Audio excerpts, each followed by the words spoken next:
Aos 34 anos de idade, Éber gerou Peleg. Após o nascimento de Peleg, ele viveu mais 430 anos e teve outros filhos e filhas. Olá, bem-vindos. Este é o Comentário Bíblico João 8:32. E hoje nós vamos mergulhar numa daquelas partes do texto que a esmagadora maioria das pessoas tem tendência para passar completamente à frente. Pois, as famosas genealogias de Gênesis. Exatamente. Aquele arquivo poeirento de quem gerou quem. É que vamos cá ver, a tendência natural de qualquer leitor contemporâneo é olhar para estas genealogias bíblicas quase como se fossem os termos e condições de um software. Aquela parede de texto interminável. Nem mais. É por aí que todos nós fazemos um scroll rápido. Quer dizer, é o tipo de texto que, numa aula da escola bíblica, a pessoa passa a correr só para chegar à história principal, não é? À ação a sério. Claro, mas o que está ali, escondido à vista de todos, não é de todo um mero registro civil aborrecido. É, na verdade, uma das peças de arquitetura literária e teológica mais complexas e fascinantes da antiguidade. E nesta nossa análise de hoje, o foco vai recair sobre uma única peça desse xadrez monumental. E vamos focar-nos no capítulo 11 do livro de Gênesis, mais concretamente nos versículos 16 e 17, numa figura histórica chamada Éber. E o texto bíblico diz só isto, passo a citar. Aos 34 anos de idade, Éber gerou Peleg. Após o nascimento de Peleg, ele viveu mais 430 anos e teve outros filhos e filhas. Pronto. Pois, e lido assim, de repente, parece a coisa mais monótona e procedural do mundo. Parece a leitura do Diário da República. Exato. Mas isso é se nós lermos com os olhos de um arquivista moderno. A questão é que o autor sagrado não está todo a escrever um documento notarial. O que nós temos em Gênesis é aquilo que os académicos chamam de teologia narrativa. Teologia narrativa? Sim. Cada nome ali colocado não está ao acaso. Funciona como um pilar de sustentação para uma estrutura narrativa muito maior. Quer dizer, cada homem mencionado ali é um elo que foi posicionado com precisão cirúrgica para mostrar uma promessa divina inquebrável. Uma promessa que tem de atravessar gerações de caos humano. E quando nós percebemos essa premissa, de repente as listas deixam de ser só nomes e números e ganham uma vida incrível. Ganham fôlego, sem dúvida. Mas a primeira pergunta óbvia que quem nos ouve deve estar a fazer é porquê o Éber, de todos esses pilares que lá estão, porquê que vamos isolar este homem? A lista está cheia de patriarcas com vidas longuíssimas. O que é que existe na biografia não escrita de Éber que justifique este nosso comentário? A resposta, como tantas vezes acontece no Antigo Testamento, começa na própria etimologia da palavra. No significado do nome. Nem mais. No mundo antigo hebraico, o nome de alguém não era só um rótulo estético, como nós fazemos hoje. Era um marcador profético, um diagnóstico do tempo em que a pessoa vivia, ou um programa de vida. E o nome Éber, no original hebraico Éber, deriva de uma raiz verbal muito específica. Que é a raiz abar. Exatamente, abar. E esta raiz significa, na sua essência, atravessar, ou passar adiante, fazer a travessia para o outro lado. Ou seja, o Éber é literalmente o transunte do seu tempo. E isso ganha um peso monumental quando nós olhamos para a história. E ganha um peso gigante porque, e agora peço a todos que prestem atenção a isto, é precisamente da raiz do nome de Éber que deriva a palavra Ibrim, que são os hebreus. Uau! Exato. É impressionante. Este homem aparentemente obscuro ali do capítulo 11 de Gênesis é nada mais nada menos do que o ancestral direto que dá o nome a toda a nação de Israel. O povo escolhido de Deus carrega a identidade de aqueles que atravessam. É fascinante e repara numa coisa, quando nós olhamos para a estrutura literária do texto, parece que o autor está a desenhar setas a pescar a apontar para ele. A genealogia está dividida em duas grandes fases. Temos 10 gerações de Adão até Noé e depois do dilúvio há ali um recomeço e temos mais 10 gerações de Sem até chegarmos a Abrão. E o Éber está exatamente no meio. Ele não foi atirado para ali ao acaso. Ele está no centro absoluto desta segunda linhagem. É uma simetria matemática e genealógica totalmente propositada. Ele é tipo a ponte suspensa, não é? entre o mundo antigo, que tinha acabado de sair do dilúvio, e o mundo novo da promessa que se vai materializar no futuro com Abrão. Exato. E há um detalhe gramatical que nós não podemos ignorar.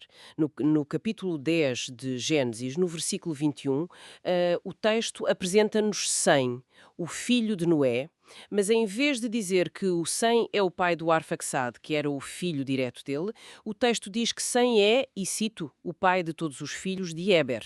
O que é um salto narrativo violentíssimo, Sim. porque o Sem é o bisavô do Éber. Pois é. O autor bíblico simplesmente ignora os intermediários, salta por cima do filho, salta ao neto, só para agarrar no bisavô e colá-lo ali diretamente ao bisneto. E isso não é nada comum numa genealogia antiga. Quando o autor faz isto, é basicamente um murro na mesa. É o texto a gritar. Atenção que este homem importa mesmo muito. É uma ênfase teológica gigante. Sem dúvida.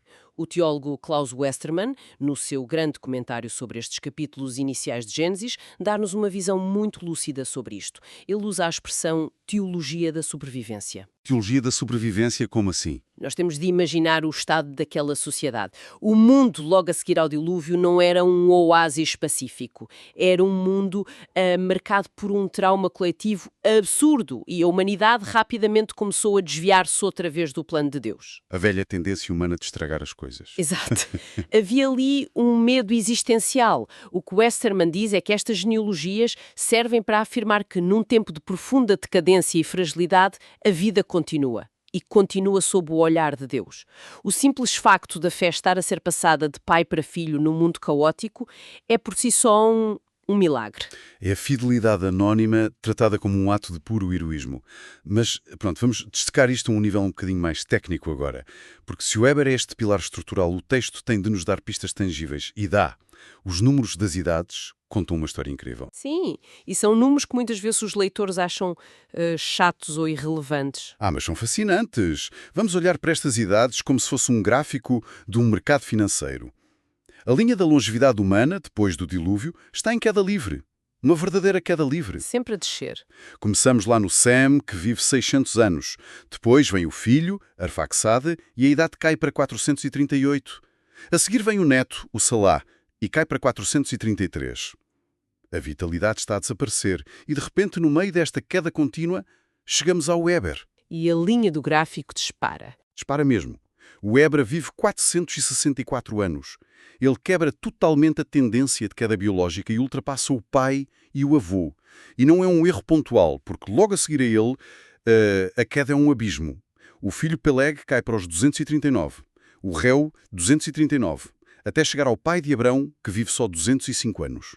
O Éber é uma anomalia matemática gritante. E nós sabemos que num texto sagrado, onde cada palavra no pergaminho era cara e custava a escrever, uma anomalia destas não é um erro do escriba. Não é um erro de digitação de Moisés. Claramente não. É um megafone teológico. O John Wesley, nas suas famosas notas sobre o Antigo Testamento, ele faz uma leitura brilhante deste pico biológico. Ele nota que o Éber foi o homem com a vida mais longa entre todos os que nasceram já depois do dilúvio. Todos. Todos.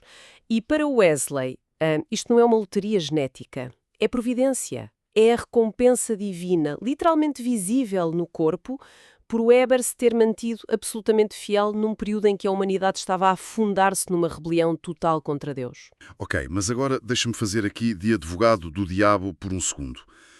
Como é que nós podemos ter a certeza absoluta de que isto é uma recompensa teológica e moral?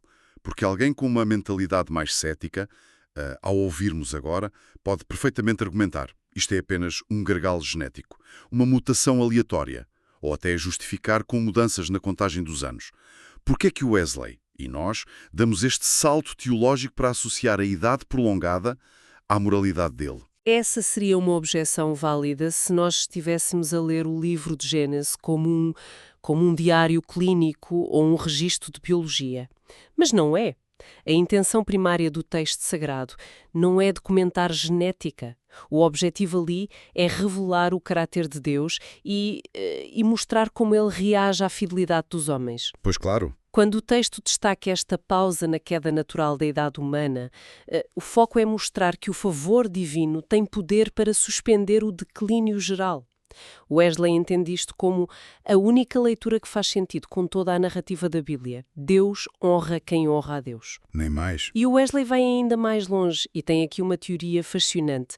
Ele defende que a recompensa principal de Heber não foi só viver muitos anos. A grande recompensa foi ele ter sido o patriarca que preservou a língua original da humanidade. A linguagem do Éden, se quisermos. Espera aí.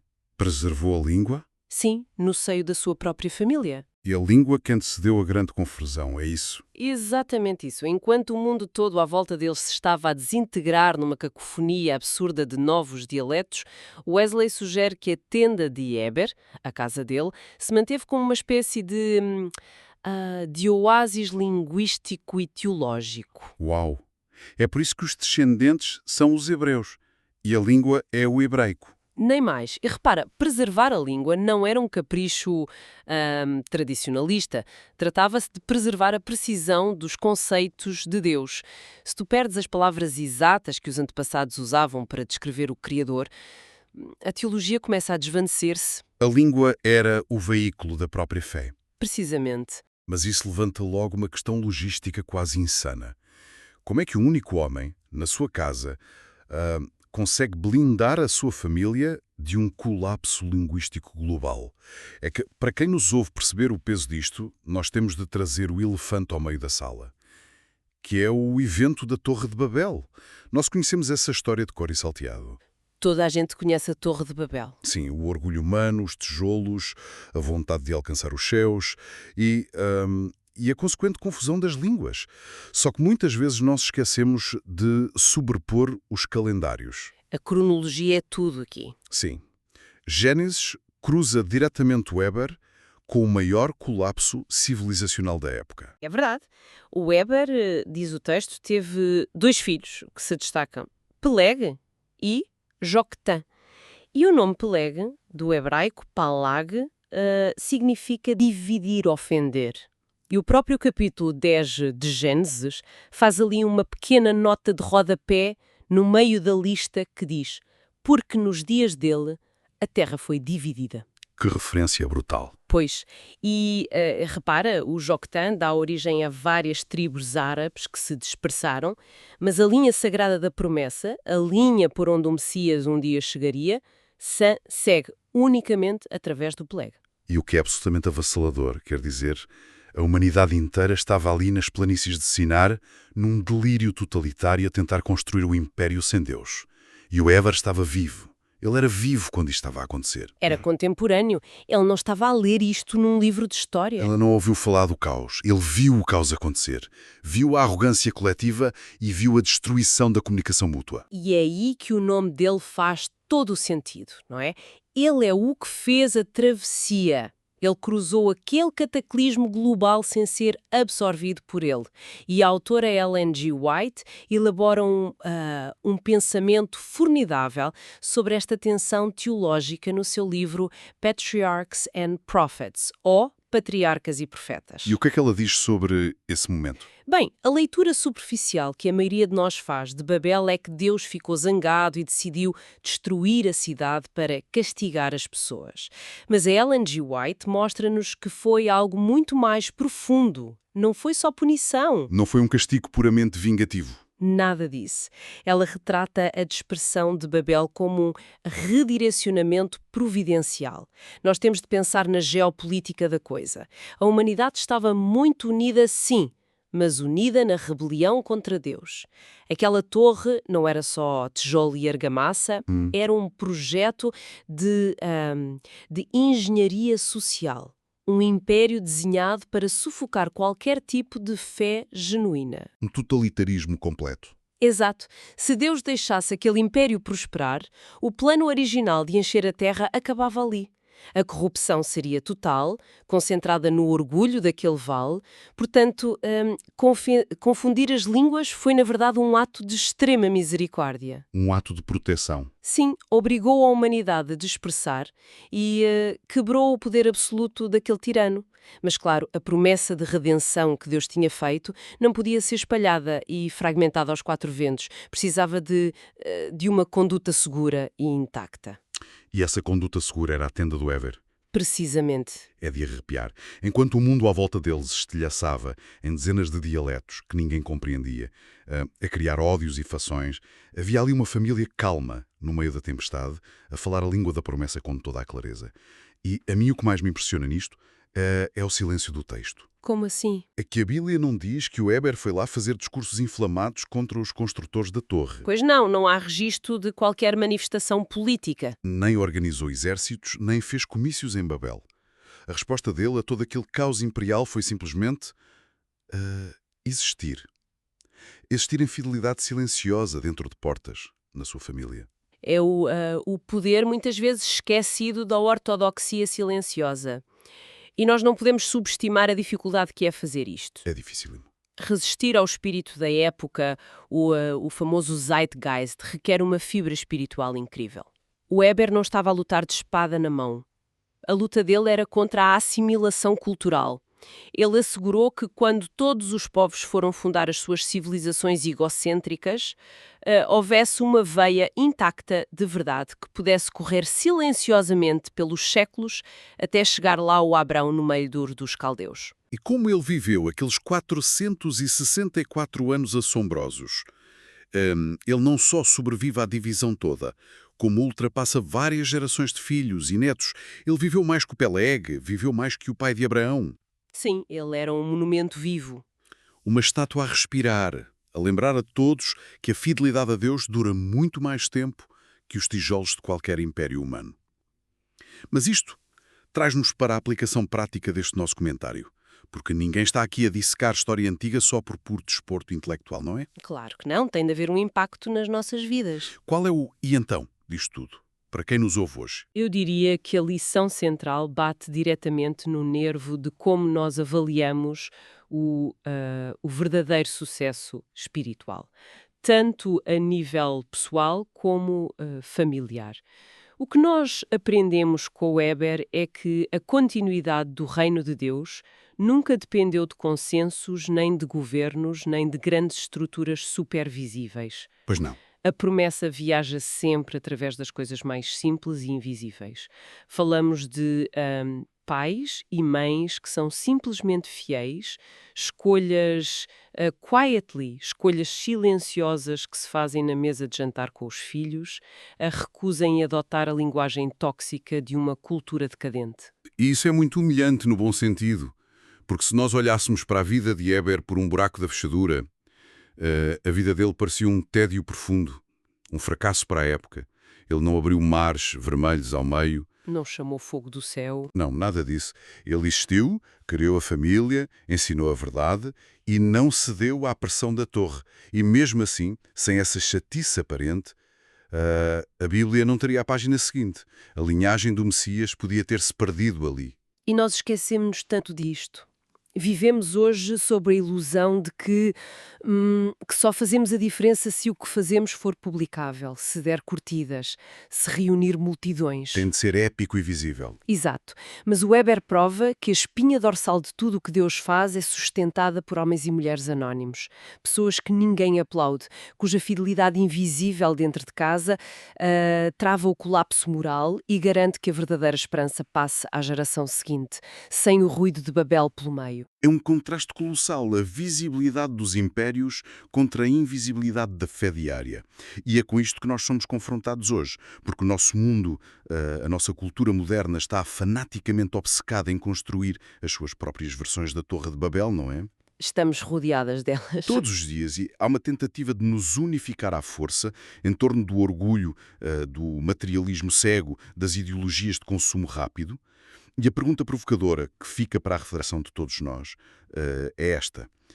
Quais são as torres de Babel da nossa sociedade para as quais as pessoas estão a dar o seu suor e os seus recursos, mas que vão ser completamente reduzidas a cinzas daqui a 100 anos? Tudo esquecido. Tudo esquecido. E por outro lado, quais são as pequenas escolhas mundanas, silenciosas e aparentemente invisíveis que nós estamos a fazer nas nossas famílias hoje para preservar a fé das gerações que ainda nem sequer nasceram? É esse o desafio. O apelo para sermos os éberes, os transuntos corajosos da nossa geração. Pessoas que sabem atravessar a confusão sem esquecer a língua original da promessa. Sem nunca nos deixarmos seduzir pelo ruído. Bem, este nosso comentário não se esgota aqui, naturalmente. Nós vamos continuar a investigar os tesouros que a Palavra de Deus nos guarda nas próximas análises. Até lá, que o silêncio e a firmeza de Éber nos ensinem muito mais do que a gritaria das multidões lá fora. Um grande abraço a todos e até à próxima.